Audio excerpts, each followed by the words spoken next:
റഷ്യയിൽ അഭയം തേടിയ മുൻ സിറിയൻ ഭരണാധികാരി ബഷാർ അൽ അസദിനെതിരെ വധശ്രമം നടന്നതായി റിപ്പോർട്ട്. വിഷം നൽകി കൊല്ലാനായിരുന്നു ശ്രമമെന്നാണ് സൂചന.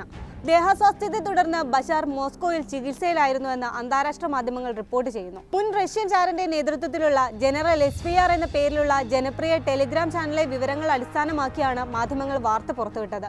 കഴിഞ്ഞ ദിവസമാണ് അവശനിലയിലായ ബഷാറിനെ ഡോക്ടർമാർ എത്തി ചികിത്സിച്ചതെന്ന് റിപ്പോർട്ടുകൾ പറയുന്നു.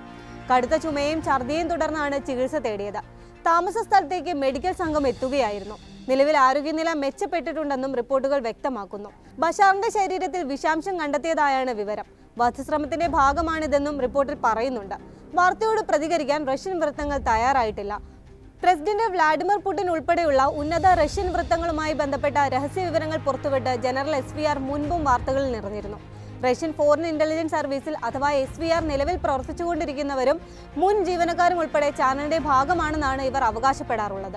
വിമത സംഘമായ ഹയാത്ത് തെഹരീർ അൽ-ഷാം സിറിയയിൽ ഭരണം പിടിച്ചതിനു പിന്നാലെ കഴിഞ്ഞ ഡിസംബർ 8-നാണ് ബഷാർ അൽ അസദും ഭാര്യ അസ്മയും റഷ്യയിൽ അഭയം തേടിയത്.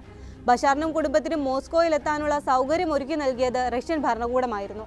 റഷ്യയിലെത്തിയ ശേഷം മുൻ സിറിയൻ ഭരണാധികാരിയുടെയും ഭാര്യയുടെയും ആരോഗ്യനില മോശമായതായുള്ള അഭ്യൂഹങ്ങളും പ്രചരിച്ചിരുന്നു. അസ്മയ്ക്ക് രക്താർബുദമാണെന്നായിരുന്നു ഒരു റിപ്പോർട്ട്. അസ്മയ്ക്ക് 2019 സ്ഥാനാർബുദം സ്ഥിരീകരിച്ചിരുന്നു. ഒരു വർഷത്തെ ചികിത്സയ്ക്ക് ശേഷം രോഗം ഭേദമായെങ്കിലും ഇപ്പോൾ രക്താർബുദം പിടിപെട്ടതായുള്ള റിപ്പോർട്ടുകളാണ് പുറത്തുവരുന്നത്. ഇത്തവണ സ്ഥിതി ഗുരുതരമാണെന്നാണ് വിവരം. അതിജീവിക്കാൻ സാധ്യത കുറവാണെന്നും റിപ്പോർട്ടുകൾ സൂചിപ്പിക്കുന്നുണ്ട്. ബ്രിട്ടീഷ് പൗരയായ ഇവർ ബഷാറുമായി വിവാഹമോചനത്തിന് രജിസ്റ്റർ ചെയ്തിട്ടുണ്ടെന്നും UK-യിലെ വീട്ടിലേക്ക് മടങ്ങാൻ നീക്കം നടത്തുന്നതായും തുർക്കി മാധ്യമങ്ങൾ ഉൾപ്പെടെ റിപ്പോർട്ട് ചെയ്തിരുന്നു. അസ്മയുടെ ബന്ധുക്കളെല്ലാം ലണ്ടനിലാണ് കഴിയുന്നത്. അരനൂറ്റാണ്ട് നീണ്ട അസദ് കുടുംബവാഴ്ചയ്ക്കാണ് കഴിഞ്ഞ ഡിസംബർ ആദ്യവാരത്തിൽ സിറിയയിൽ അന്ത്യമായിരിക്കുന്നത്. 1971 സൈനിക അട്ടിമറിയിലൂടെയാണ് ബഷാറിന്റെ പിതാവ് ഹാഫിസ് അൽ അസദ് അധികാരം പിടിച്ചത്. 2000 മരണം വരെ അദ്ദേഹം സിറിയ ഭരിച്ചു. പിതാവിന്റെ മരണത്തിന് പിന്നാലെയാണ് ബഷാർ അൽ അസദ് സിറിയൻ ഭരണം ഏറ്റെടുത്തത്. 2000 ജൂലൈയിലാണ് ബഷാർ സിറിയൻ പ്രസിഡന്റായി അധികാരമേറ്റത്. 2 പതിറ്റാണ്ടിലേറെ കാലം നീണ്ട ഭരണത്തിൽ 2011 ജനകീയ പ്രക്ഷോഭത്തെയും അതിജീവിക്കാൻ അദ്ദേഹത്തിനായി.